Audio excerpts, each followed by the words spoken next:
Hello,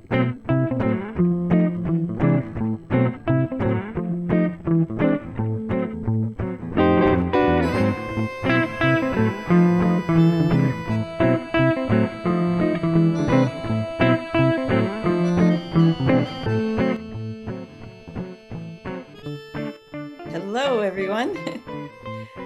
Well, this is the official beginning of the program. Those of you who've been here before know how this works. Before we go into the breakout rooms, we're going to have a little.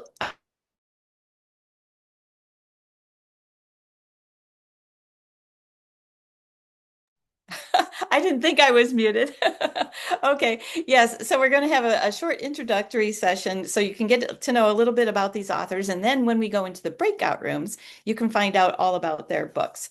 For those who are here for the first time and maybe don't know who I am, I'm the author of the award-winning #1 internationally best-selling psychological suspense, The Marsh King's Daughter and The Wicked Sister. And both are set in Michigan's Upper Peninsula wilderness.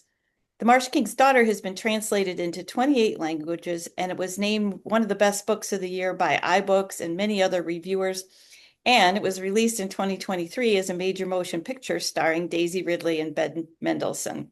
I now live in the middle of the state of Michigan, where I host the Muskrat Lodge Writers Retreats every summer at my home, and also the back room. And my co-host in the back room, Hank Philippi Ryan, is the USA Today best-selling author of more than 17 thrillers, including All This Could Be Yours, One Wrong Word, and The House Guest, which have won every major mystery award in the industry and been translated into multiple languages throughout the world. Her fiction is inspired by a lifetime of groundbreaking true crime stories from her career as an on-air investigative journalist for Boston's WHDH-TV, for which she has won, listen to this, multiple journalism honors, including an unprecedented 37 Emmy Awards. Hank is a TEDx speaker, in-demand literary moderator. Publishers Weekly calls her a master of suspense. She lives in Boston. And I just have to mention, her most recent book is All This Could Be Yours, but in August, her next novel is coming out, Mother, Daughter, Sister, Stranger, and Hank is going to be a guest on the back room, August 16th. So we'll tell you more about that later. And how Hank and I ended up hosting the back room, just very briefly. So the back room started during the pandemic. We both had books released in August of 2020. And those of you who were part of the book world at that time know that not only did everything shut down, but bookstores had to close. They couldn't host events. Everything moved online. And thank goodness the bookstores rallied and took care of that. But Hank and I did an event together for our book launch, and we were talking afterwards, and we were like, but we couldn't see the audience. We didn't know who was there. And we put our heads together and we said there has to be a way to do an event online where the author can see the audience can, raise their hand and ask questions of the author. And so we came up with the format for the back room. Now we are almost we'll complete 6 years in September of this year. So the back room has been going strong all this time. It really has served a purpose because we can gather authors from all over the world in one place, and attendees can come. They can come in their pajamas. They don't have to get a babysitter, and it's worked out really well. And so we're just very grateful to you, the attendees who come regularly, and to the new ones here who are going to give us a try. So I want to go ahead and start to introduce our speakers for tonight. We have four amazing authors. First off, Julie Carrick Dalton. She's the author of The Forest Becomes Her, The Last Beekeeper, and Waiting for the Night Song. She's won so many awards, the New Hampshire Book Awards, People's Choice for Best Novel. She was a finalist for the Massachusetts Book Award. Her novels have been named most anticipated lists from CNN, Newsweek, USA Today, Parade, and others. I could go on and on about the awards. So congrats on that, Julie. I like this part about her bio, though. Julie is a former organic farmer, forest manager, and beekeeper. And she's a frequent speaker on the topic of fiction in the age of climate crisis. When she isn't reading or writing, it says you can probably find Julie kayaking, swimming, skiing, gardening, or trying to track down her 4 children and 2 dogs. So welcome, Julie. We're really happy to have you tonight and looking forward to hearing more about your book. The Forest Becomes Her. Hold your cover up so we can see it. It's going to publish July 14, 2026. So a couple weeks away. You can pre-order, and pre-orders make a big difference, for an author's career, because it shows the booksellers that this is a book that they should pay attention to because people want to read this book. So after you talk to her tonight, go ahead and pre-order. Not now because the program is going on, but as soon as our event is done, you can pre-order The Forest Becomes Her. I pulled one quote. This is from Sarah Penner. She's a New York Times bestselling author of The Amalfi Curse and The Lost Apothecary. She says of The Forest Becomes Her, it's a lush lyrical exploration of sisterhood, rage, and the sacred ties between women and the wild. Blending beauty and depth, book clubs will find plenty to untangle in this urgent and moving tale. Doesn't that sound awesome? So again, congrats on that, Julie, and we look forward to hearing more about it in the breakout room. Thank you. Yeah. Hilary Davidson is a best-selling, award-winning novelist and journalist. She's the author of 2 mystery series, one featuring amateur sleuth Lily Moore, and the other featuring a police detective, Sherilyn Sterling. Hilary is also the author of 2 standalone novels, 2 short story collections, a novella, and some 50 short stories. I am so envious. I can't write a short story if my life depended on it. But Hilary's short stories have appeared in Ellery Queen's Mystery Magazine, Thuglit, Mystery Scene, Beat to a Pulp, and many others. Her fiction has also won 2 Anthony Awards and a Derringer Award and been translated into French, German, Hungarian, Polish, Romanian, and Russian. Again, we could go on and on. Her new novel, Every Lie I Told, is going to publish on June 16th. So just a couple of weeks. Yep. Show us that gorgeous cover. And I pulled a quote from Riley Sager because Riley is a favorite guest here at the back room. He called your book wickedly entertaining, a riveting mix of glamour and grit, secrets and sin. So that's a teaser for sure. So thank you for coming tonight, Hilary. Thank you so much for having me. And that quote from Riley Sager meant everything because I am such a huge fan of his. Yes, people think, oh, authors aren't fans. Yes, we're fans. We were talking about that ahead of the program in our breakout room. So that's awesome. Yeah, nice that you can geek out over a blurb. Yeah. Yeah.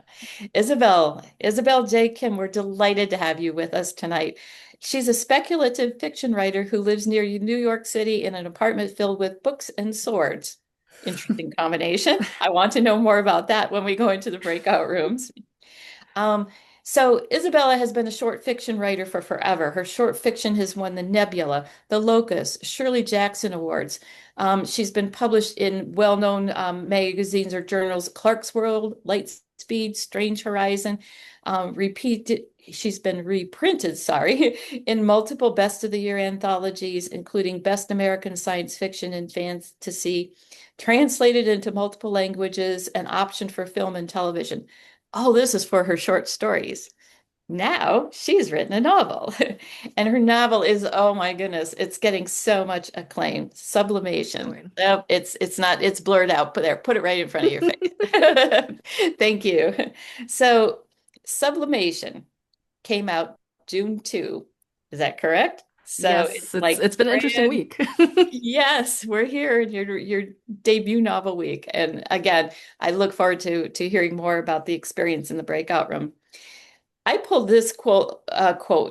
Well, first off, Sublimation was listed as a most anticipated title from the New York Times, USA Today, NPR, Glamour, LitHub, New Scientist, Amazon, the Nerd Daily, Library Journal, Library Reads, and many more. So, the anticipation for this novel is amazing.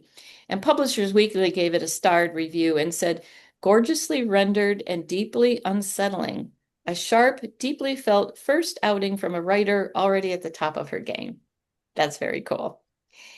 And we're going to hear all about what this amazing novel is in the breakout room. So thanks for coming tonight, Isabel. And Jessica Strawser. Usually S isn't the last on the list, but tonight you happen to be alphabetically the last. There's the Quitters Club. So Jessica is Writer's Digest editor at large, and she's the USA to date best-selling author of 8 suspenseful book club novels. She has written for the New York Times, Modern Love, and Publishers Weekly, served as a 2019 writer in residence for the Public Library of Cincinnati and Hamilton County, and is a two-time recipient of the Ohio Arts Council Individual Excellence Award. The Quitters Club came out June 1, so it's one day older than Isabella's book. And the quote that I pulled was from Christy Whitson Harvey. She's the New York Times bestselling author of Summer State of Mind, and she wrote, Jessica Strawser delivers a thought-provoking, life-affirming novel about the things we keep, what we leave behind, and the courage it takes to, well, quit. The Quitters Club is an ode to female friendship and the liberating truth that defining life on your own terms isn't failure, it's freedom. A 5-star must-read by an unforgettable voice. So we are going to have the best time talking about these 4 novels in the breakout rooms. And I want to explain for those who are here for the first time how this works in the breakout rooms. So when I give the word that our opening session is over, there will be a moment or two for the screen to resolve. What's going to happen is you, the audience, will be divided into 2 breakout rooms. You don't have to do anything. All of this happens automatically. In your breakout room will be 2 of these authors, and each author will take roughly 15 minutes to talk about their book. But they're not here to give a 15-minute talk. No, no, no. They're here to answer your questions. And we really hope that you do have questions for them, even if it's just to say, I'm a huge fan, because authors always love hearing that. And we recommend that if you have a question, you raise your electronic hand. Now, if you don't know how to do that, when you hover your mouse over the bottom of the screen, you'll see a heart that says react. And then if you click on that, it gives you the option to raise your hand. So it's really not that difficult. If you're shy and you don't want to ask your question directly of the author, that's fine. You can type it into the chat, because each room will have a moderator. I'll be in one room keeping an eye on things, and Hank will be in the other room. And we will make sure that the author sees the question that you posted for them. But this is your chance to talk directly to the author, and we encourage you to take it in the breakout rooms. And one last little piece. Oh, I don't think I said. So when you're in the breakout room with your first 2 authors, and yes, each author gets roughly 15 minutes to speak about their book. At the end, once the second author is done talking, the authors will be moved to the other breakout room, and you will get a new pair of authors in your room. We don't have any control over exactly when this happens. So yes, the author might be in the middle of answering your question, and poof, all of a sudden they're gone because they've gotten moved to the other breakout room. Or you might be asking a question. Or there might even be dead air because I, as the moderator, have wrapped it up a little too early, and now we're waiting for those last few seconds to tick by before the author gets moved. Anyway, that's just part of the fun of the back room. It's something that unique that happens, and we hope that you'll have a good time with that. And then there was just one other thing I wanted to mention before we go into the breakout rooms, and that is that Backroom now has a Substack. And Hank and I are really proud of this. The Substack has content from our events, but more. So for instance, oh, I'm forgetting one other thing. I'll come back to that in a minute. The authors have books that they're going to recommend, and I slipped right past that.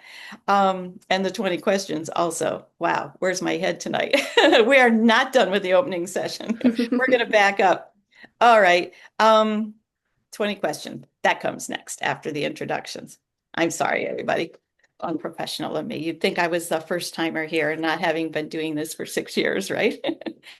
So, okay, to help you get to know the authors, we're going to play this quick game of 20 questions. We have cards, official cards with questions on the back, and we're going to ask, we say 20 questions, that it's not 20 questions. That would take the whole evening. But I'm going to ask the authors the questions in the order that I see them on the screen. So that makes you first, Hilary. I know that you live in New York City. What do you love about living there? Oh gosh. So I first have to explain and say my husband is a born and bred New Yorker, and he's the one who lured me here. But it happened at the worst possible time. I moved in October 2001. So it wasn't even a month after 9/11 when I moved, and the city was just traumatized at the time. but I had the privilege of watching the city bounce back in the biggest way. And I think I already felt a lot of love for New York. I grew up in Toronto, always saw New York on the screen, big screen at movies, so many TV shows. So I was really familiar with the iconic elements of it. But my day job at the time was a travel writer, and I ended up writing a book about New York City called New York City Day by Day, where I was going down all these rabbit holes and learning all of these secret places and just sort of interesting trivia about the city. So I basically moved here with a lot of love for New York already, but watching it sort of bounce back after 9/11, come back bigger and stronger and better, and also learning about all of these secret places, which that's kind of trivia that I use in my book. My new book is set in New York, and I use some of this, secret places. Most of the locations are real life, and it's just sort of like a love letter to New York City. That's really cool. Thank you. I appreciate that. Jessica, obviously you're good with words. You were an editor at Writer's Digest, which we all subscribed to when we were aspiring writers ourselves. And obviously you're good with words because you've written many novels. Do you have any hidden talents that we don't know about? Do I have any hidden talents? Um, do I? Oh my gosh, I'm gonna make myself sound so boring. I don't know if I do. And I just wrote a book, The Quitters Club, and I'm on tour and I've been going around to all my events telling people that I'm not a quitter. So All right. Well, I, that's your hidden talent. We'll let that go. I That can answer it. You're not a quitter. Very, very good. Julie, your novels center on the natural world. So I'm curious, was science your favorite subject in school? It was. I actually went to college as a biochemistry major. Although that didn't last very long, my roommate was a journalism major, and her homework was so much more interesting than mine. I started going with her to do her homework, like to interview people, and then as a science major, I needed to take an English elective, so I took journalism. And that was the end of that. I became a journalism major really quickly, but I've always loved science. And as you mentioned in the intro, I took a hard pivot later in life and bought and ran an organic farm for about 15 years. So I went back to school and studied organic agriculture and soil science. So yeah, science is something that I absolutely love, and I don't think I could write my books without that passion. Yeah, I think it's really cool, and that's where every author is different because, yes, as you said, we're writing from our passion, and I suspected it started very early on for you. Good guess. Yeah. Isabel, you write speculative fiction, so here's a question for you. If Mhm. time travel was possible, would you do it, and where would you go? Oh, that's a really tough question. So the thing is, I'm not super interested in traveling to the past. I like the fact that we have modern science and technology right now, and I'm a little bit scared of where the future is going. My book just came out, and I'm really focused on that. So I'm going to give a really boring answer and say I'm going to kind of stay here. I love it. That's actually a very logical and a very safe answer. I think that's wise. All right, back to you, Hilary. What's your ideal way to spend a day? Oh my goodness. Other than reading, I feel like I get up and like first thing I do, I don't doom scroll or go online. I'm actually kind of immersed in fiction usually in the mornings. But it would involve seeing friends.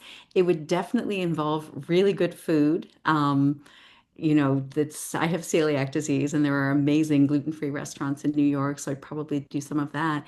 And mostly I think it would be just talking to people that I love. That would be my dream day. That sounds amazing. If only every day could be like that, I right? know. Yeah. And Jessica, what do you like to do in your free time? I'm a mom. I have two middle schoolers. Well, one is soon to be a high schooler. I have a 12-year-old and a 14-year-old. So in my free time, I am an unpaid Uber driver who takes them everywhere that they need to go. It seems like is my second job right now. Maybe also my hidden talent, navigating to sports practices. But I love anything outdoors. I love to hike, ride my bike, especially this time of year. I live in the Midwest and it's beautiful. And maybe it's not raining every single day, even though it has been lately. Anything that I get to do outside makes me feel very grounded and happy. And then time with my family. for sure, Yeah, as much that, as that possible. that sounds lovely. And Julie, your question is similar. What's your favorite season? Oh, that's easy. Fall. I am all about fall. I love the harvest. I love the colors. I'm not a pumpkin spice latte kind of girl, but I do. I love.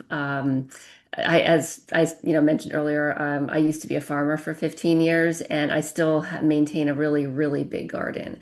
And I love the time of year when everything's coming in, and I'm a big into preserving food, I like canning food, especially dehydrating food.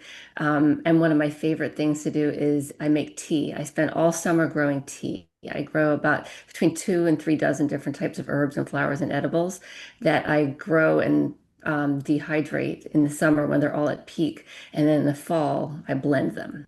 My husband thinks I'm turning into a witch because I have all these different like herbs all over the kitchen counter. But so I make a lot of tea in the fall and then I love to drink it. I'll be right over. Sounds amazing. And Isabella, this is the question we like to ask everybody as the last question. What's the best thing that happened to you today? Um, Today, okay. Best thing that happened to me today is I had some friends drop over for they were picking up some furniture and it was really nice to see them after spending like a week like out of town. Yeah, that's awesome. That's awesome. Yeah, book tours can be very interesting. I'm having fun. That's But, awesome. it's nice to be in my house. Yeah, exactly, exactly. And the other thing I overlooked when I started to whisk us off into the breakout rooms too early is that each of these authors has come with a book recommendation. So, authors, yes, we read books a lot and we love certain books. And so we ask these authors to tell us a little bit about the book that they think everybody should be reading. Because, the back room, the initials are TBR, and we want your TBR piles to grow and grow and grow, right? So, Hilary, what book are you recommending that everyone read? Sure. The book that I'm recommending is called The Decagon House Murders by Yukito Ayatsuji. And I have to say, this is really for the Agatha Christie fans that are out there. So, one of my side gigs is that I do courses for the Center for Fiction in Brooklyn. And the first one that I ever did was called Heirs to Agatha Christie, which is how I discovered this book. Basically, there are so many wonderful writers working today whose work has been inspired by Agatha Christie in one way or the other. And lots of writers try to do a take on, and then there were none. But I will confess that most of the modern takes that I've read on it, I've been able to guess the outcome and accurately guess the outcome. This book blew me away. I did not guess the outcome. It is a brilliant kind of retelling of And Then There Were None. Um, and I was just so just marveling at the author's creativity and brilliance. So I cannot recommend that enough. And I find very few people, um, at least, in New York, people I talk to in the US have ever heard of the book. So I don't know that I've ever spoken to anyone who had already read it. So I would say the translation is beautifully done. The writing is sort of lovely and spare, and in a way, a little bit like Agatha Christie, who didn't waste much time on frills, but was very good at capturing a character in a couple of sentences. So I highly recommend The Decagon House Murders. Oh, thank you. That sounds amazing and awesome. And yeah, definitely on my TBR now. Jessica, what book are you recommending? I'm recommending my friend Stephen Rowley's Take Me With You. Like at the Oh, oh, she froze. Um, there you go. Am I unfrozen? You're unfrozen. The premise of Take Me With You is there's a couple who lives near a Joshua Tree out in the desert, and one night a UFO descends above their house and shines a beam of light down, and one of the husbands gives the other a wave and willingly goes with them and leaves his husband here alone on Earth. And Stephen hilariously said this was based on an argument he had with his own husband about whether you would go or not go if this happened to you. And it's really a story of being left behind and trying to make sense of this. And they're really looking back on their relationship. And a couple of people have said to me, I didn't realize you read a lot of science fiction. And I said, I don't. It's really not science fiction. It's like a story about a marriage and a family and what happens after these aliens take one of them away. So, highly recommend. Thank you. It sounds awesome. Julie, what book are you recommending? Yeah, this was hard to narrow down a book. I have a whole stack of books that I could have picked, but I love Charlotte McConaughey. Her latest book, Wild Dark Shore, is I think one of the top 5 books I've ever read. It's set on it's I love books that are steeped in nature. It's what I like to write about, and I think she's a master at it. This book is set on this island close to Antarctica. And it's about this family that has chosen to live in this barren place. They're the only people on the island, and their job as a family is to protect a seed bank, which a seed bank is, like a collection of seeds from all over the planet. If there were some sort of catastrophic event, that we would have all of these seeds. And there's all these pressures squeezing in on this family. There's rising waters that are threatening the seed bank. There's arguments within the family. There's a person washes up on the shore, which this is an island off of Antarctica, so that's a little rare.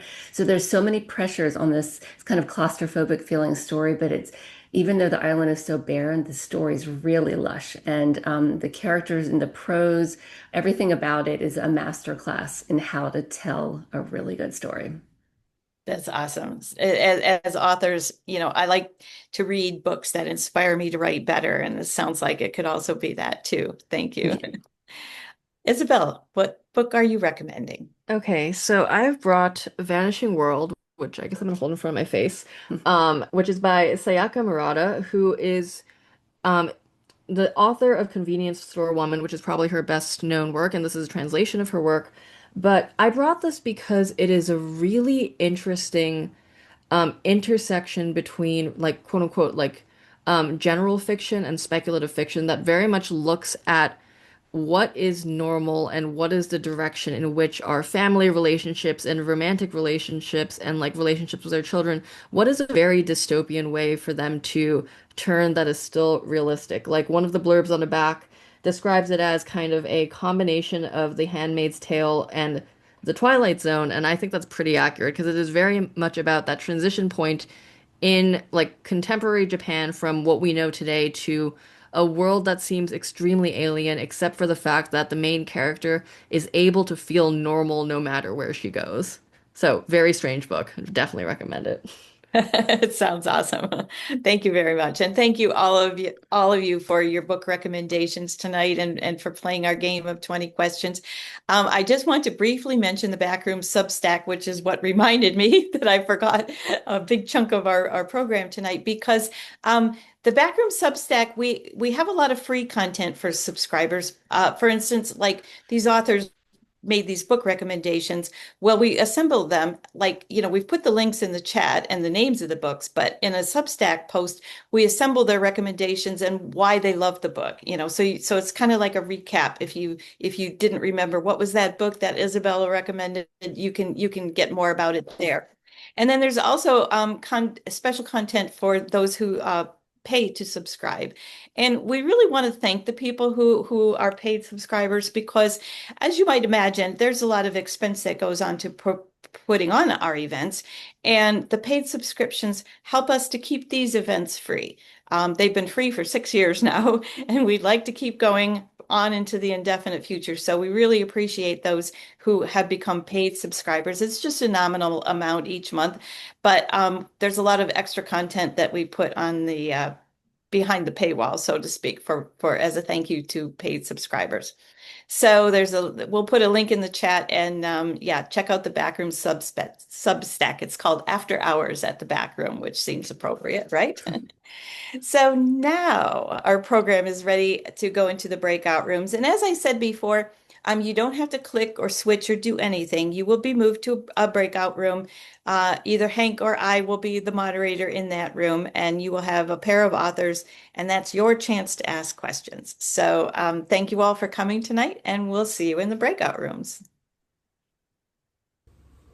Wasn't that fun? We hope you enjoyed this taste of what a backroom event is like. The best part comes immediately after, when the audience is divided into 4 breakout rooms and the authors visit each room in turn. We'd love to show you what a breakout session is like, because these relaxed face-to-face conversations between authors and readers are the hallmark of our backroom events. But breakout sessions are never recorded. What's said in the backroom stays in the backroom.